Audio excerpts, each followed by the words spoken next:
Hello, hello friends. Today we will discuss today's topic is a single phase full wave inverter. We know that inverters are very popular instrument nowadays. Everywhere we require the inverter. So whenever the power failures are there, that time you require the inverter. Now these inverters are available depending upon the configuration in which they are connected in the circuit. So which device is the inverter? Basically the devices which we are using is the IGBT. So any transistor or any power electronic switch that can be used in this place for making the inverter. So inverter is basically a circuit which converts the fixed DC voltage into the alternating voltage. We know that everywhere nowadays whenever the light goes off we require inverter to run our electrical appliances. Now all the electrical appliances require the AC voltage for its operation. Now that AC voltage generation will be carried out with the help of this circuit. So that's why this circuit is called as the inverter circuit. Now this inverter is called as the full wave inverter. That is a single phase full wave inverter. Now why it is called as single phase full wave inverter? Because the output across the load is single phase. Means there is only one live and neutral. So that is called as the single phase. And the output generated across the load is a square wave output. There are sine wave output inverters are also available in the market, which is more popular. But everybody is going for the square wave inverter. That's why we are taking the topic as a square wave inverter, which is a single phase full wave inverter. Okay. So if you see the classification of the inverters are broadly classified into two types: single phase inverter and three phase inverter. Now this single phase inverter is again broadly classified depending upon the input source. Now this input source is a voltage, so it is called as the voltage source inverter. If it is a current, then it is called as the current source inverter. Now depending upon the power devices which we are using in the circuit, depending upon that it is called as the series inverter, parallel inverter or the bridge inverter. So series and parallel inverter, they are outdated now. Nobody is using this type of devices. They are using during the time of thyristors. But now nobody is using the thyristor because of their drawbacks.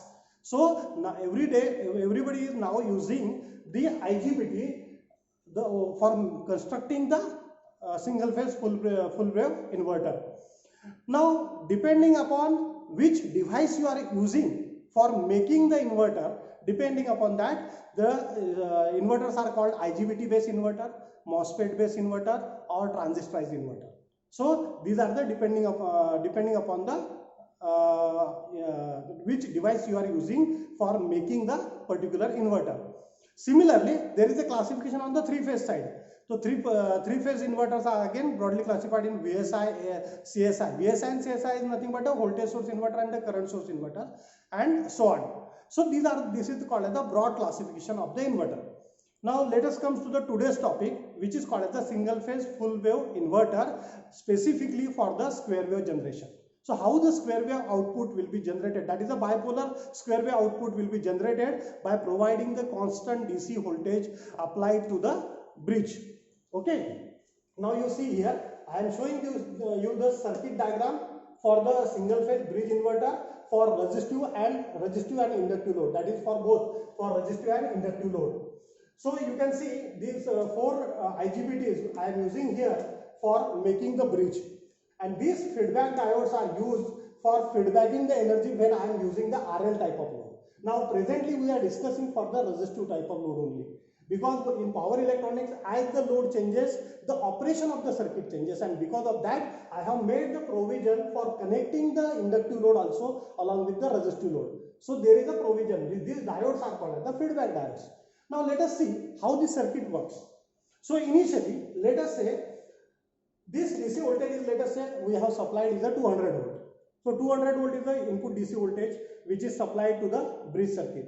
And now initially for generation the positive half cycle, let's see this is the output. For generation this output voltage, what we require, we will have to supply the current, gate current to these two IGBT, IG1 and IG2. When IG1 and IG2 is supplied, what will happen? depending upon that the load current will circulate. Means what will happen? This input current will circulate through this transistor Q1 to the point A, through the load to the point B, through the transistor Q2, and it will come back to the negative terminal. So in this way, the positive half cycle will be generated across the load. Means what? You can see the polarity. When I am turning on IG at Q1 and Q2, at that time, my A point is positive with respect to B. Means my output voltage is, let us say, positive for this interval. Now, what should be the frequency? We know that all electrical appliances that works on the 50 Hz of frequency. So my on time should be of 10 milliseconds. So that's why I am writing here. I am supplying the IG1 and IG2 for 10 milliseconds. So this is the duration for which these two devices Q1 and Q2 will comes into the conduction for generation of output voltage like this. Now how much is the output voltage which comes across the load? So the load voltage is nothing but which is equal to the input voltage. So because this point is get shorted at this point and this negative point is get shorted at this point. So whatever my input voltage is there, that will appear across the load resistance when Q1 and Q2 is conducting. That in this way we have generated the positive half cycle of the AC voltage.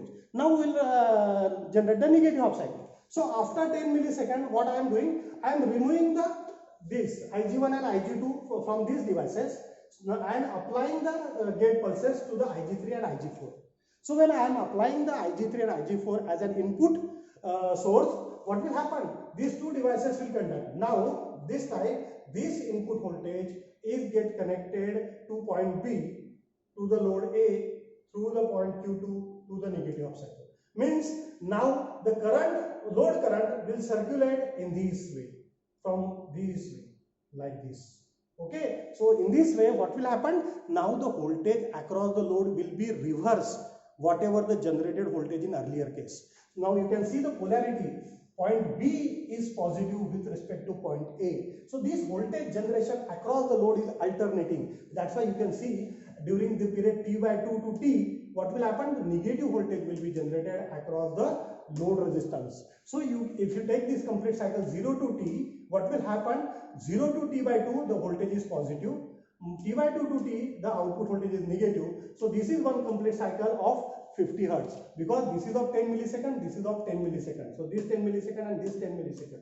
So this becomes the 20 millisecond, and 1 by 20 millisecond is equal to 50 Hz. So in this way the 50 Hz output AC square wave voltage is generated across the load resistance.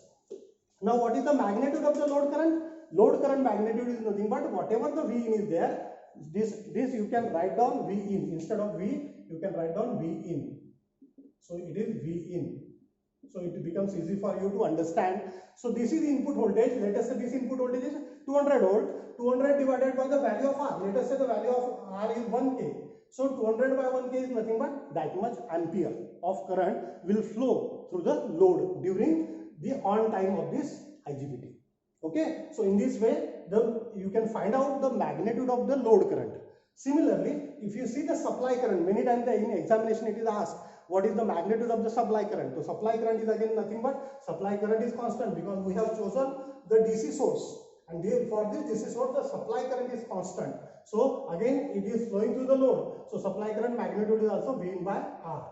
Okay, and these are the IGBT input gate waveforms which I have shown here. Now how to calculate the output AC voltage generated across the load? You can see VO RMS is the output RMS voltage. RMS is nothing but the root mean square value of output voltage, which is equal to 1 over T/2 integration 0 to T/2, because we are finding out the AC output voltage. So it is 0 to T/2 V in square dt raised to power 1/2. So if you solve this integration, you will get V0 is equal to twice V n square by T into the bracket T/2 minus 0, because we are putting the limit in this. So 0 and T/2 raised to power 1/2. So you will find that the output DC output voltage generated, output AC voltage generated is equal to V in. V in is nothing but this voltage. So output voltage is equal to this voltage in this case. Okay. So in this way, from this discussion, it is concluded that this circuit has the ability to convert fixed DC voltage into the AC voltage. It is the inverse operation of a converter. That's why it is called as the inverter. Okay, so I think this is sufficient for today's discussion. If I hope you enjoyed today's class, please do like, share and subscribe to my YouTube channel. Thank you for your patient listening.